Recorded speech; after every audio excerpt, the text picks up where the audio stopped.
বিসমিল্লাহির রহমানির রহিম। বস্তুত আসমান ও জমিনে যা কিছু আছে বা আছেন সব কিছু আল্লাহ সুবহানাহু ওয়া তাআলার। আমাদের বা মনে আমরা যা কিছু গোপন রাখি বা প্রকাশ করি বা ব্যক্ত করি সব কিছুই আল্লাহ সুবহানাহু ওয়া তাআলা জানেন বা অবগত আছেন।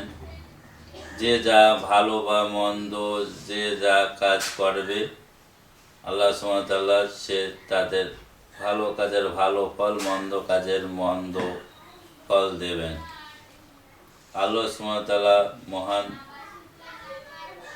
ও শক্তিশালী।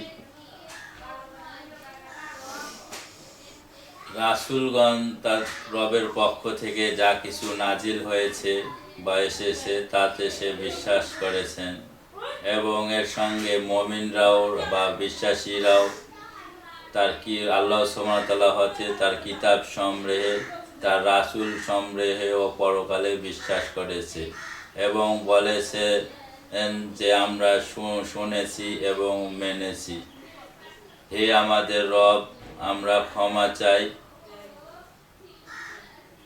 আমাদেরকে ক্ষমা করুন।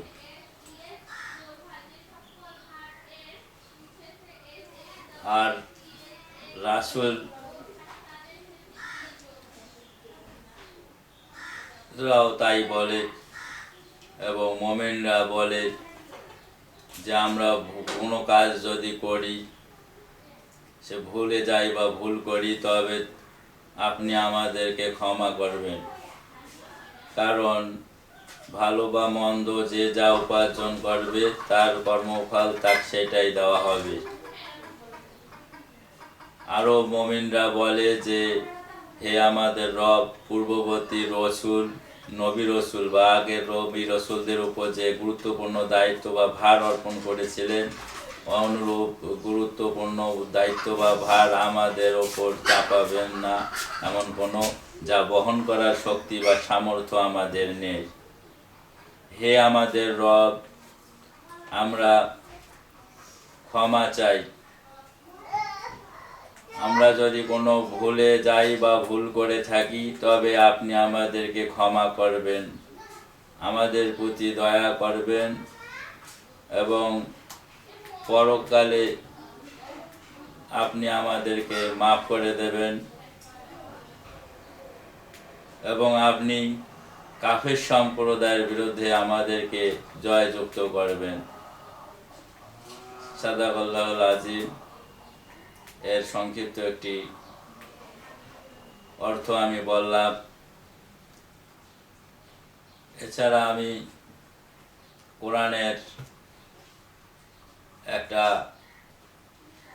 ছোট কথা বলবো যে কোনো এক সময় খ্রিস্টানরা তার নাছারারা এক জায়গায় হাউস বানিয়ে হলুদ দিয়ে হাউস বানিয়েছিলেন, সেখানে তারা গোসল করতেছিল। আর মুসলমানের দুই সাহাবারা ওদিকে যাচ্ছিলেন। তা খ্রিস্টান নাছারারা তাদেরকে ডেকে ঠাট্টা বিদ্রুপ করলো, ডাকলো, বললো যে তোমরা শোনো। বলে কি? বলে আমরা হলুদের মধ্যে ডুব দিয়ে গোসল করিয়ে আমরা পবিত্র হইলাম, আর তোমরা মুসলমানেরা কে দিয়া পবিত্র হও বা হইলা? তখন ঘটনাটি সাহাবায়ে কেরাম হুজুরে পাক সাল্লাল্লাহু আলাইহি সাল্লামের কাছে সালাম বিনিময় করে জানিয়েছিলেন যে হুজুর, আমাদেরকে ইহুদিরা দেখতেছি ডাক দিয়ে বলতেছে যে ওরা হাউস বানিয়ে সেখানে গোসল করতেছে হলুদের মধ্যে, আর আমাদের বলে কিনা তোমরা কি দিয়া পরিশোধন বা বিশুদ্ধ হও। তখন হুজুরে পাক সাল্লাল্লাহু আলাইহি সাল্লাম তাদেরকে বললেন যে তোমরা কোরআনের মধ্যে ডুব দাও। এখান থেকে জানা যায় যে মানুষ তাইলে তোমরা পবিত্র হয়ে যাওয়া। এখান থেকে বোঝা যায় যে আমাদের মুসলমান হইতে হলে অবশ্যই কোরআন পড়তে হবে এবং বসতে হবে ইনশাল্লাহ।